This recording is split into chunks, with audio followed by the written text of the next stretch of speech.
Quando descobre que possui poderes sobrenaturais, um adolescente de 12 anos acredita ser o novo Messias e precisa usar esse dom para decidir o destino dos moradores de sua cidade. E aí pessoal, sejam muito bem-vindos, eu sou o NodeHat e hoje nós recapitularemos a primeira temporada da série O Eleito de 2023, então preparem-se, é hora do recap!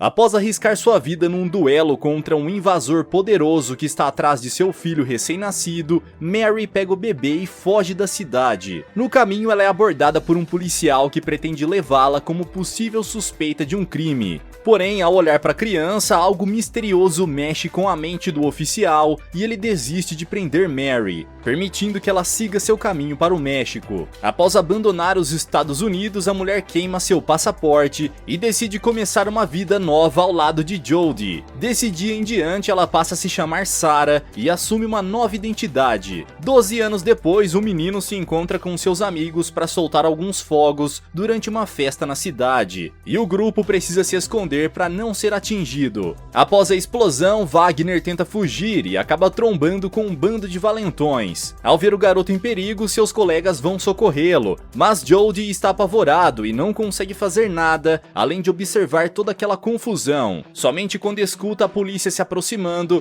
a gangue de Angelo decide ir embora. Nesse momento, Tuca se aproxima dos 4 amigos e revela estar preocupado com seu tio, pois ele não foi ao trabalho naquela noite. De repente, um homem aparece ferido e acaba desmaiando bem na frente das crianças. Então, na manhã seguinte, Tuca conta o que o seu tio disse quando acordou. Segundo Temastian, ele foi atacado por um Tupia, uma espécie de monstro do mar disfarçado de mulher que tentou roubar sua alma. Imediatamente, o pescador a atacou e conseguiu arrancar um tufo de cabelo da criatura. Ao olhar para Mecha, Jodie começa a escutar algumas vozes e precisa tomar seu medicamento, na tentativa de parar de ouvir aqueles ruídos. Após a aula, Hipólito convida seus amigos para acompanhá-lo numa busca pela sereia que atacou o tio de Tuca. Sendo assim, eles combinam de se encontrar no dia seguinte, antes do nascer do sol, e caminham até a praia onde Temastian costumava pescar. Após uma longa viagem, o grupo chega em um cemitério e precisa caminhar mais alguns quilômetros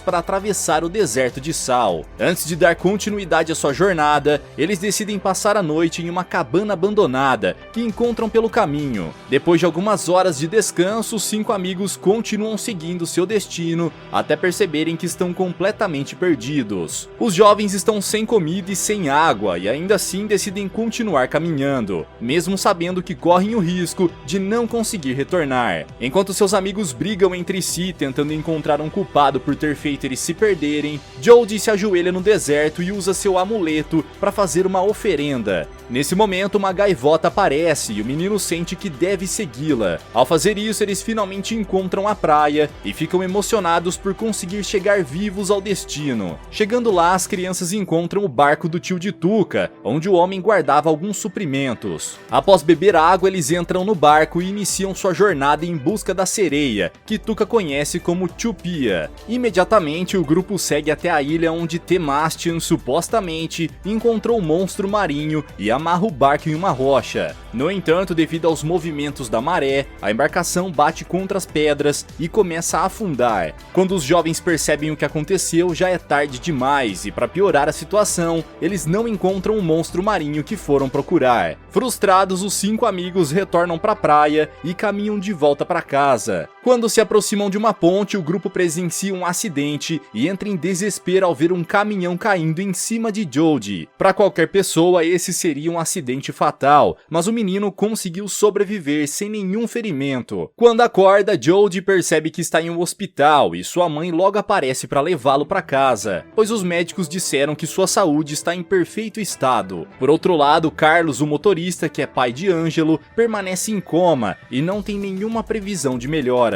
Nesse mesmo dia, Magda e os outros amigos de Jodie vão até a sua casa para visitá-lo e se sentem aliviados por saber que o garoto está bem. Na manhã seguinte, os jovens vão para a escola e Jodie fica famoso entre os alunos, que tentam descobrir como foi que ele teve tanta sorte para escapar ileso do acidente. Então o menino explica como foi que tudo aconteceu somente para os colegas que estão dispostos a pagar para ouvir sua história. Animado com a possibilidade de usar o acidente para ganhar dinheiro, Jodie decide montar uma barraquinha com a ajuda de Wagner e Hipólito, onde começa a vender alguns objetos velhos que, segundo ele, darão muita sorte aos usuários. Agora que o acidente de seu filho ficou famoso e saiu até mesmo no jornal, Sarah prepara uma mochila de emergência com itens básicos para o caso deles precisarem fugir às pressas. Naquela noite, a mulher vai conversar com Jodie e alerta o menino para prestar atenção se ver ou ouvir algo suspeito. Sarah revela que o pai de Jodie morreu quando ele ainda era um bebê, e desde então, a família paterna tem tentado roubar sua guarda. Por conta disso, eles passaram grande parte de sua vida fugindo e precisam continuar atentos, pois as pessoas que querem encontrar o menino nunca desistirão de procurá-lo. Para provar a todos que Jodie realmente tem a capacidade de realizar milagres, seus amigos decidem realizar um espetáculo e cobrar pelos bilhetes. Eric, o irmão caçula de Wagner, desde criança possui sérios problemas de visão, e Jodie finge curá-lo na frente de todos, mas ninguém desconfia de que tudo não passou de uma encenação. Desde que o caso de Jodie saiu no jornal, Sarah ficou ainda mais alerta e começou a desconfiar de qualquer barulho suspeito. Então ela passa a treinar algumas estratégias de fuga com seu filho e acorda o garoto durante a madrugada para encenar possíveis formas de escapar caso alguém tente persegui-los. Porém, depois de um tempo cedendo às estratégias de sua mãe,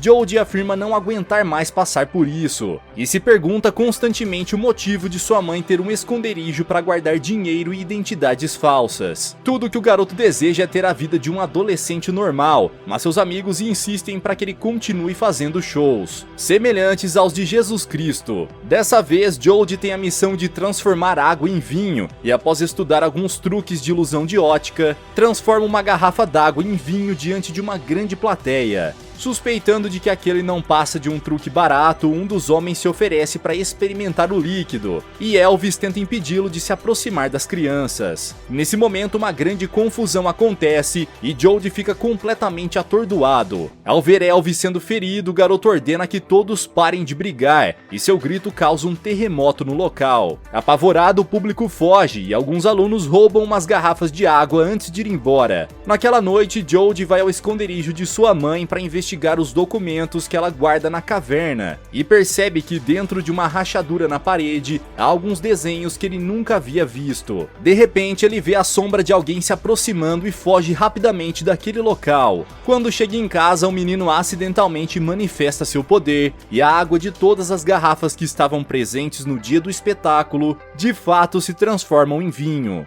Desde muito jovem, Jodie é capaz de manifestar os seus poderes, o que sempre deixou Sarah muito preocupada. Como não tinha nenhum controle do que estava fazendo, a criança provoca episódios traumáticos para sua mãe, e tudo que ela podia fazer era tentar acalmá-lo. Foi aí que Jodie passou a tomar comprimidos para tranquilizar sua mente e ajudá-lo a manter seus poderes sob controle. No dia seguinte, quando encontra seus amigos a caminho da escola, Jodie descobre o que aconteceu e Tuca começa a suspeitar de que o garoto realmente tem a capacidade de fazer milagres. Quando chega ao colégio, o diretor encontra alguns alunos tomando vinho e eles dizem que foi Jodie que os presenteou com as garrafas. Por conta disso, o garoto é suspenso por uma semana. Como sua mãe está trabalhando, Elvis vai buscá-lo na escola e pede ao menino para que explique o que aconteceu. Mas Jodie não sabe dizer o que há de errado com ele. Após sair do trabalho, Sarah descobre que Jodie foi suspenso e vai até a padaria de Elvis para encontrar o seu filho. Assim que chegam em casa, a mulher decide contar a verdade para ele e diz que quando Jodie era pequeno, começou a desenvolver alguns dons sobrenaturais. Quando o garoto perdia o controle de suas emoções, seus poderes se manifestavam e chamavam a atenção das pessoas. Nesse momento, Jodie descobre que o medicamento que ele acreditava ser para evitar convulsões, na verdade é para mantê-lo calmo e impedir que ele perca o controle. Ao ouvir isso, o garoto corre para o seu quarto e descarta todas as pílulas. A partir de agora, ele decide não tomar mais aqueles remédios. À tarde, o grupo de amigos se reúne na casa de Wagner e Eric acaba tropeçando no tapete da cozinha. Na tentativa de ajudar o garoto, Jodie se aproxima e retira os óculos de seu rosto. Então, Eric consegue enxergar perfeitamente e descobre que seu problema de visão foi curado. Após se levantar, o menino conta que não precisa mais de seus óculos para enxergar e todos ficam impressionados com mais essa comprovação dos poderes poderes de Jodie. Tudo que Wagner e Hipólito conseguem pensar é no dinheiro que podem conseguir com o dom do menino. Então Jodie vai embora furioso, pois percebe que seus amigos não estão preocupados com o que pode estar acontecendo com ele. Sem saber o que fazer, o jovem vai buscar a ajuda de um padre e conta todas as coisas estranhas que têm acontecido com ele nos últimos dias. Então o homem aconselha Jodie a parar com o que anda fazendo, pois invocar milagres é algo muito sério e perigoso. Jodie sabe que de todos os seus amigos, Magda é a única que realmente está preocupada com ele, então a convida para assistir ao pôr do sol. Desde muito jovens, eles são apaixonados um pelo outro, e só agora a garota tem coragem de dar o primeiro beijo em seu amigo. Depois de conversar por algumas horas, eles caminham de volta para casa, e de repente Jodie é atacado por Angelo, que o culpa por seu pai estar em coma. O demente então obriga o garoto a entrar numa caminhonete e dirige a caminho do hospital. Desesperada, Magna vai pedir a ajuda de Sarah, e ambas vão atrás deles. Quando chega no quarto de seu pai, Angelo ordena que Jodie use seus poderes para curá-lo. Porém, ao tentar ajudar Carlos, o menino é transportado para dentro de uma caverna assustadora e se recusa a continuar usando seus poderes. Furioso, Angelo o ataca e acerta alguns golpes em Jodie. Por sorte, Sarah chega bem na hora e consegue imobilizar o demente. Em seguida, mãe e filho vão para casa e Jodie retorna para a caverna naquela noite. Ao chegar lá, ele percebe que a rachadura está maior do que da última vez e atravessa a passagem. Nessa hora, Jodie consegue ver de perto todos os desenhos e escuta uma voz pedindo para que ele se aproxime. Enquanto isso, Sarah está em casa e encontra um caderno de desenhos que pertence ao seu filho. Horas mais tarde, durante uma reunião na igreja, o pastor está fazendo seu discurso quando Carlos atravessa a porta e Angelo corre para abraçá-lo. Ao vê-lo, os fiéis mal conseguem acreditar que ele está vivo e levantam as mãos para os céus para agradecer a Deus por este milagre. Há 13 anos, Sarah estava precisando de grana, então decidiu fazer um contrato para servir de barriga de aluguel. Após assinar os papéis, ela perguntou à enfermeira quando seria o procedimento, mas a mulher disse que não seria necessário. Sem entender muito bem o que ela quis dizer, Sarah voltou para casa e alguns dias depois recebeu a visita de um anjo macabro enquanto dormia. Quando acordou, ela teve uma leve lembrança de seu sonho e percebeu que havia algo de errado em seu corpo. Então a mulher decidiu fazer alguns testes de gravidez e todos deram positivo. Depois de fazer sua última visita à caverna,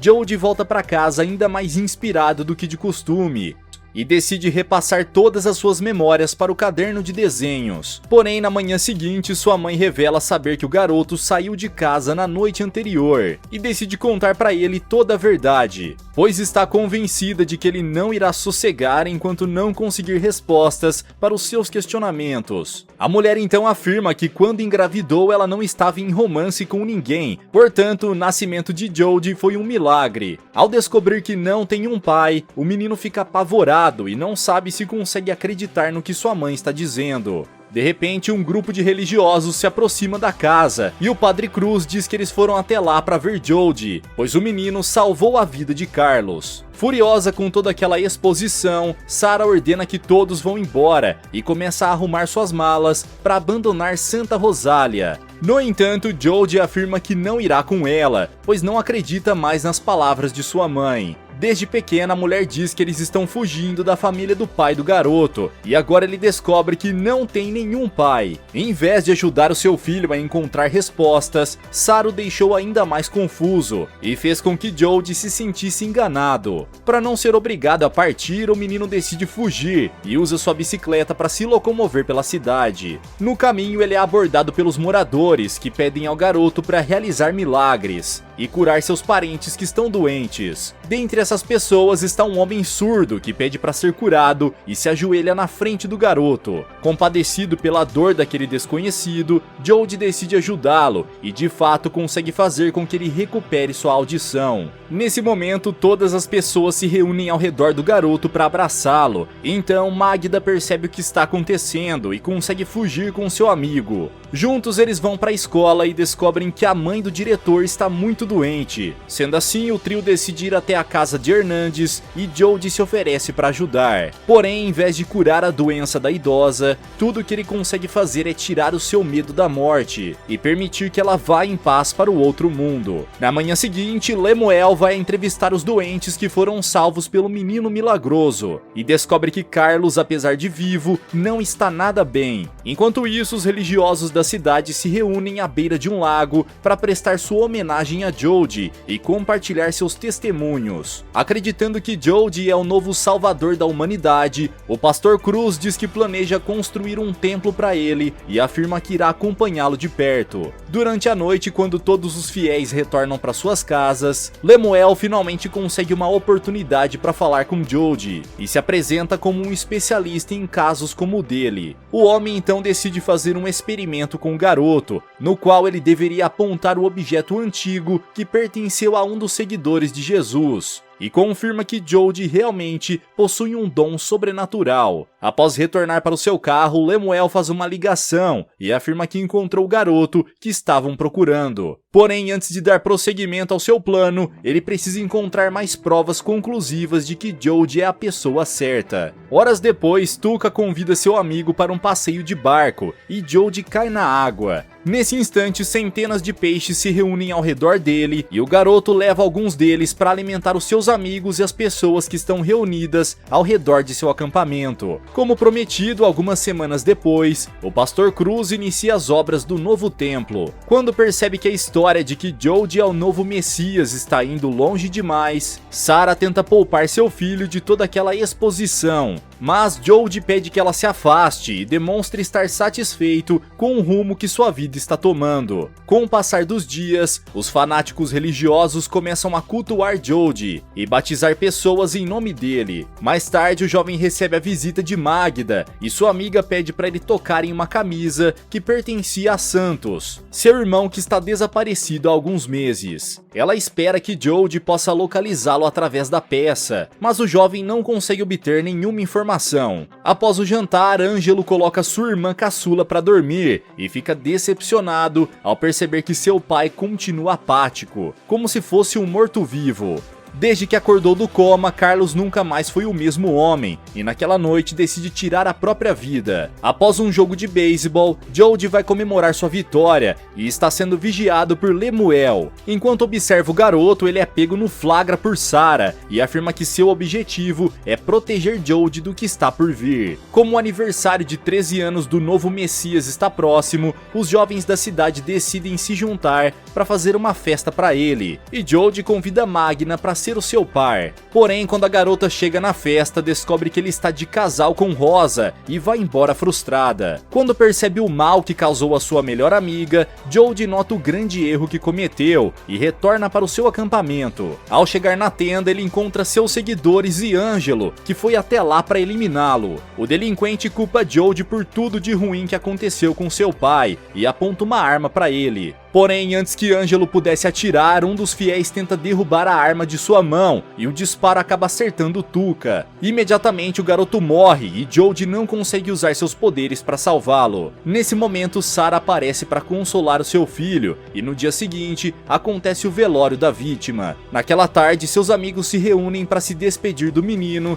e Jody se sente culpado pelo que aconteceu. Quando percebe todo o mal que causou, o garoto decide seguir o plano de sua mãe e partir de Santa Rosália. Ao perceber que toda a cidade está tentando falar com Jody, a dupla decide se abrigar na igreja junto ao padre. Porém, quando o dia amanhece e Sarah vai chamar o seu filho para ir embora da cidade, ela percebe que Jody desapareceu mais uma vez e vai procurá-lo. Nesse momento, o garoto está no local onde uma igreja estava sendo erguida em seu nome e acaba de incendiar todo o acampamento. Em seguida, ele retorna para Salinas e caminha pelo deserto até perder a sanidade. Debaixo do sol flamejante, Jody começa a ter visões com seus amigos e toda a culpa que ele sente vem à tona para assombrá-lo. Depois de uma longa caminhada, ele encontra seu colar enterrado na areia, exatamente no mesmo local onde o deixou da última vez em que fez aquele percurso com seus amigos. Quando chega ao oceano, o menino atrai algumas baleias que se aproximam de seu barco e decide pular no mar. Imediatamente seu corpo começa a afundar, mas quando acorda, Jody está dentro da caverna. Ele não se lembra de como foi parar ali, mas escuta uma voz feminina que entrega para ele um recado de Lemuel. De repente, Sarah entra na caverna e interrompe a conversa. Juntos eles vão para o funeral de Tuca e nem imaginam que um grupo de fanáticos religiosos foi até a prisão para acertar as contas com Ângelo. O rapaz é levado para a igreja e tem seus pulsos amarrados, enquanto o padre Cruz o chicoteia. Ao final da punição, em vez de soltar o garoto, a multidão se reúne para amarrar seu pescoço e planeja tirar sua vida. Porém, antes que Ângelo fosse eliminado, Elvis e seus amigos aparecem para salvá-lo e ordena que libertem o rapaz. Depois que a mãe de Tuca faz uma oração para o menino, Jody se aproxima e, com a ajuda de seu amuleto, consegue absorver toda a dor daquelas pessoas. Nesse instante, ele aparece diante de todos os seus amigos ao mesmo tempo e diz que foi até lá para se despedir. Após relembrar os bons momentos que viveu ao lado de cada um deles, Jody liberta Ângelo e canaliza todo o seu poder para trazer Tuca de volta à vida. Na manhã seguinte, quando chega em Santa Rosália, Lemuel encontra centenas de corpos espalhados pela cidade e se pergunta o motivo de todo aquele caos. A única pessoa viva é Tuca, o único que de fato deveria estar morto. De repente começa a chover e todos os corpos se levantam novamente, como se nunca tivessem morrido. Ao despertar, os moradores percebem que estão livres de toda a dor e ressentimento, e os amigos e familiares de Tuca se sentem aliviados quando descobrem que ele está bem. Enquanto todos se abraçam e comemoram, Lemuel vai atrás de Jody, pois sente que algo terrível está para acontecer. Rapidamente ele corre para a igreja, porém ao chegar lá, percebe que Sarah e o garoto fugiram. A mulher então leva seu filho para a praia e, após se despedir dela, Jody entra em uma limusine, onde finalmente encontra a mulher cuja voz ele sempre escutou dentro de sua cabeça. Imediatamente o menino pergunta quem ela é e descobre que aquela criatura, capaz de assumir inúmeras formas, é membro de uma comunidade satânica, que há anos vem trabalhando em um plano para derrotar o Messias durante sua segunda vinda à Terra. Nesse instante ela diz que levará Jody até o seu pai, e o menino fica surpreso ao descobrir que é filho de Lúcifer, pois todos sempre disseram que ele era o Salvador enviado por Deus. A mulher então promete que ele se tornará o homem mais poderoso que já viveu na Terra. Porém, antes disso, ele precisa retornar para casa e começar o seu treinamento. Segundo ela, aquele amuleto que Jody sempre carregou foi feito por seu pai no dia em que o garoto nasceu. E 20 anos após descobrir a verdade a respeito de sua origem, ele se torna o presidente dos Estados Unidos. Por outro lado, Lemuel foi enviado por anjos da luz para vigiar o filho de Lúcifer de perto e garantir que ele nunca encontrasse o seu pai. Porém, o homem falhou em sua missão, e agora que o anticristo está com 33 anos, todos os países estão prestes a enfrentar a maior guerra que o mundo já conheceu. Galera, mas e vocês, o que acharam dessa história? Será que Jody será capaz de vencer uma batalha contra o verdadeiro Messias? Deixa aqui embaixo nos comentários. Vejo vocês no próximo recap aqui do canal. Até lá!